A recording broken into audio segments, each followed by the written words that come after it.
مدینہ کی روشنیوں سے بہت پہلے، جب عرب کی سرزمین جہالت کے اندھیروں میں ڈوبی ہوئی تھی، جب لوگ پتھروں اور لکڑی کے بتوں کے سامنے جھکتے تھے اور دلوں میں سچائی کی ایک کرن بھی باقی نہ تھی، تب اللہ تعالیٰ نے اپنے محبوب حضرت محمد مصطفیٰ صلی اللہ علیہ وآلہ وسلم کو اس دنیا کے لیے رحمت بنا کر بھیجا۔ اب صلی اللہ علیہ وآلہ وسلم کی زبان سے نکلنے والے الفاظ سچائی سے بھرے تھے، مگر مکہ کے سرداروں کے دلوں پر تکبر کی مہر لگ چکی تھی۔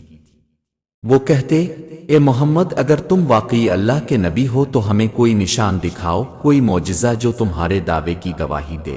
ایک دن ایک گروہ نبی کریم صلی اللہ علیہ وآلہ وسلم کے پاس آیا۔ ان کے چہروں پر غرور اور دلوں میں شک بھرا ہوا تھا۔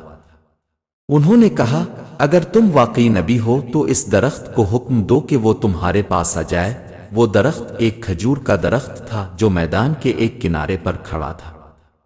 اس کی جڑیں زمین میں گہری تھیں اور تنے پر ریت کے طوفانوں کے نشان نمایاں تھے۔ صحابہ کرام رضی اللہ عنہم خاموشی سے دیکھ رہے تھے۔ کفار کے چہروں پر تمسخر اور طنز نمایاں تھا۔ نبی کریم صلی اللہ علیہ وآلہ وسلم نے نہ غصہ فرمایا، نہ کوئی سخت جواب دیا۔ آپ صلی اللہ علیہ وآلہ وسلم نے آسمان کی طرف نگاہ اٹھائی، چہرے پر سکون اور لبوں پر تبسم تھا۔ پھر آپ صلی اللہ علیہ وآلہ وسلم نے فرمایا، اگر میں اللہ کا نبی ہوں تو یہ درخت میرے پاس آ جائے اللہ کے حکم سے۔ پھر وہ منظر آیا جس نے کائنات کے ہر ذرے کو خاموش کر دیا۔ درخت کا تنا ہلنے لگا جیسے کسی نے اسے پکارا ہو۔ اس کی جڑیں زمین سے نکلنے لگیں، ریت کے ذرات اڑنے لگے، اور دیکھتے ہی دیکھتے وہ درخت نبی کریم صلی اللہ علیہ وآلہ وسلم کی طرف بڑھنے لگا۔ صحابہ کرام رضی اللہ عنہم حیرت سے سانس روک کر دیکھ رہے تھے، اور کفار کے چہروں سے رنگ اڑ گیا۔ درخت قریب آیا، اور جیسے ہی وہ نبی کریم صلی اللہ علیہ وآلہ وسلم کے پاس پہنچا، اس نے اپنا تنا جھکا دیا جیسے کوئی غلام اپنے آقا کے سامنے ادب سے سجدہ ریز ہو۔ وہ بول نہیں رہا تھا، لیکن اس کی حرکات چیخ چیخ کر گواہی دے رہی تھی، میں گواہی دیتا ہوں کہ اللہ کے سوا کوئی معبود نہیں، اور محمد صلی اللہ علیہ وآلہ وسلم اللہ کے سچے رسول ہیں۔ یہ منظر زمین پر موجود ہر انسان کے لیے ایک واضح پیغام تھا کہ کائنات کا ہر ذرہ نبی کریم صلی اللہ علیہ وآلہ وسلم کی رسالت پر ایمان رکھتا ہے۔ نبی کریم صلی اللہ علیہ وآلہ وسلم نے فرمایا، واپس جا، اپنے مقام پر جا کر قائم ہو جا۔ وہ درخت فوراً سیدھا ہوا، پھر ویسے ہی آہستہ آہستہ اپنی جگہ واپس چلا گیا۔ کفار کے دلوں پر خوف اور حیرت طاری ہو گئی۔ کچھ نے نظریں جھکا لیں، مگر تکبر نے ان کی زبانوں کو قفل لگا دیا۔ وہ بولے، یہ تو جادو ہے، محمد نے جادو کیا ہے۔ لیکن جن کے دلوں میں ایمان کی روشنی تھی، انہوں نے اسی وقت کلمہ پڑھ لیا۔ یہ واقعہ مختلف صحابہ کرام رضی اللہ عنہم نے اپنی آنکھوں سے دیکھا اور روایت کیا۔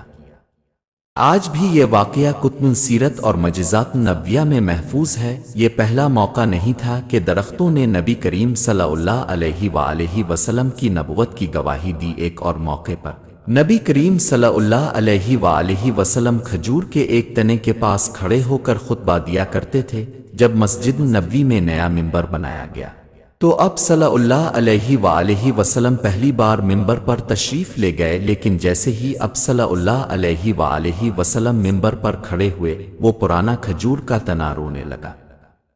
اس کی آواز کسی بچے کے رونے جیسی تھی۔ صحابہ کرام رضی اللہ عنہم حیران رہ گئے۔ نبی کریم صلی اللہ علیہ وآلہ وسلم منبر سے نیچے اترے، اس تنے کو گلے لگایا تو وہ خاموش ہو گیا۔ اب صلی اللہ علیہ وآلہ وسلم نے فرمایا، اگر میں اسے نہ تھامتا تو وہ قیامت تک روتا رہتا، کیونکہ وہ میری جدائی برداشت نہیں کر سکا۔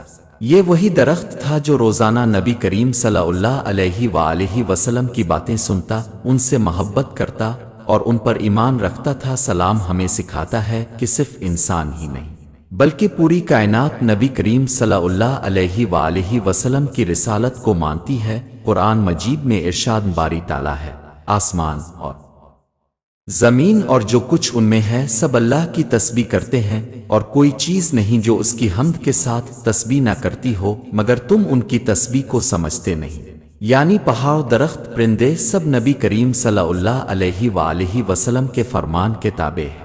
کیونکہ وہ اللہ کے حکم سے چلتے ہیں۔ حضرت جابر بن عبداللہ رضی اللہ عنہ روایت کرتے ہیں، ہم نبی کریم صلی اللہ علیہ وآلہ وسلم کے ساتھ ایک سفر میں تھے۔ ہمیں سایہ چاہیے تھا مگر قریب کوئی درخت نہ تھا۔ نبی کریم صلی اللہ علیہ وآلہ وسلم نے 2 درختوں کو حکم دیا اور وہ دونوں قریب آ گئے۔ اب صلی اللہ علیہ وآلہ وسلم نے ان کے درمیان قضا حاجت فرمائی، پھر فرمایا التحقی یعنی واپس ہو جاؤ، تو وہ دونوں درخت فوراً الگ ہو گئے اور اپنی اپنی جگہ کھڑے ہو گئے۔ یہ واقعہ صحابہ کرام رضی اللہ عنہم کی آنکھوں کے سامنے پیش آیا تاکہ ایمان والوں کے دل مزید مضبوط ہو جائے۔ درختوں کے جھکنے کا معجزہ صرف ایک واقعہ نہیں بلکہ ایک عظیم سبق ہے۔ یہ ہمیں بتاتا ہے کہ نبی کریم صلی اللہ علیہ وآلہ وسلم کی اطاعت صرف انسانوں پر نہیں بلکہ پوری کائنات پر لازم ہے۔ جو نبی کریم صلی اللہ علیہ وآلہ وسلم کے تابع ہو جاتا ہے وہ عزت پاتا ہے، اور جو انکار کرتا ہے وہ خود کو نقصان پہنچاتا ہے۔ یہ واقعہ یہ بھی سمجھاتا ہے کہ ایمان صرف آنکھوں سے دیکھنے سے نہیں آتا۔ کفار نے اپنی آنکھوں سے معجزہ دیکھا مگر ایمان نصیب نہ ہوا، کیونکہ ایمان دل کی روشنی سے پیدا ہوتا ہے، نظر سے نہیں۔ یہ درخت ہمیں محبت کا درس دیتا ہے۔ اس نے نبی کریم صلی اللہ علیہ وآلہ وسلم کے حکم پر جھکنے میں لمحہ بھر کی دیر نہیں کی، اور ہم انسان جنہیں عقل، زبان اور اختیار دیا گیا، کیا ہم بھی اپنی زندگیوں کو اسی فرمانبرداری کے ساتھ نبی کریم صلی اللہ علیہ وآلہ وسلم کی سنتوں کے مطابق کرتے ہیں؟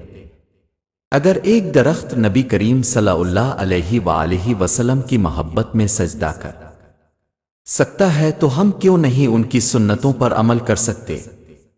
یہ معجزہ صرف ماضی کی یاد نہیں بلکہ ایمان کو تازہ کرنے والا پیغام ہے۔ درختوں کا جھک جانا ہمیں یاد دلاتا ہے کہ نبی کریم صلی اللہ علیہ وآلہ وسلم کی عظمت ایسی ہے کہ پہاڑ، درخت، پرندے سب ان کے فرمانبردار ہیں۔ اللہ تعالی ہمیں توفیق دے کہ ہم ان کی محبت میں ایسے ہی جھک جائیں جیسے وہ درخت جھک گیا تھا۔ ہماری زبانوں پر درود ہو، دلوں میں عشق رسول صلی اللہ علیہ وآلہ وسلم ہو، اور ہماری زندگی نبی کریم صلی اللہ علیہ وآلہ وسلم کی سنتوں کے مطابق ہو۔ الحمد صلی وسلم وبارک علی نبینا محمد و علی آلہ و صحبہ جماعت۔